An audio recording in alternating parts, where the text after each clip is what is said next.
Well, I think I found my newest boss monster. The Devil Automata. This thing needs its entirely own 3 minutes, so we're going to get right into it.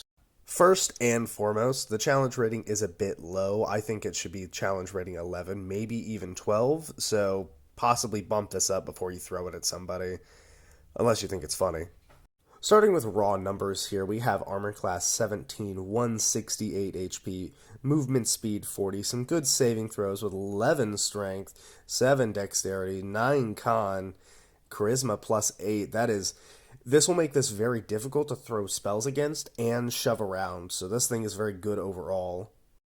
Damage resistance cold and non-magical weapons that aren't silvered, fire and poison immunity, two of the most common damage types on the table. Condition immunity poison, that's also good. It has Devil's Sight and an ability called Fear Aura. With the saving throw being DC 16 Wisdom, it is very tough to not be frightened by this thing, and even if you do succeed, the rest of your party might not, which makes this thing extremely terrible to fight on any account. With magical resistance and its own list of spells, this thing comes equipped, fully loaded to kill people. Oh, and if you thought it got bad, it gets worse because look at that word right there. At will teleport. Yep, he can go where it wants.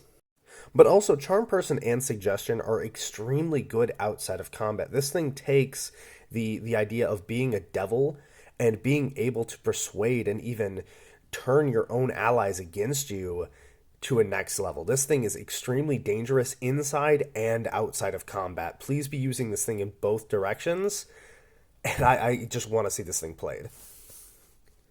I mean, look at that face. How could you not be persuaded by that? As for its attacks go, it gets two multi-attacks, any combination that you want, but we got to talk about the whip specifically. That's the one that really matters here.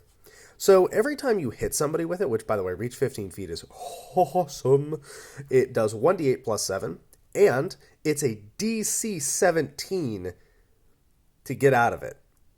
It grapples you. But that's not the worst of it. In fact, it gets a lot worse very quickly. Not only are you taking an additional 2d8 because of the barbs on the whip itself, but if you're grappled at the start of the creature's turn, you have to make another saving throw against it. Or else you are dragged into its belly and take 4d20. I said it right. 4d20 plus 7 slashing damage. This thing literally puts you in its stomach and grinds you up like a meat grinder. This thing turns you into a sausage. It's terrifying and I love it.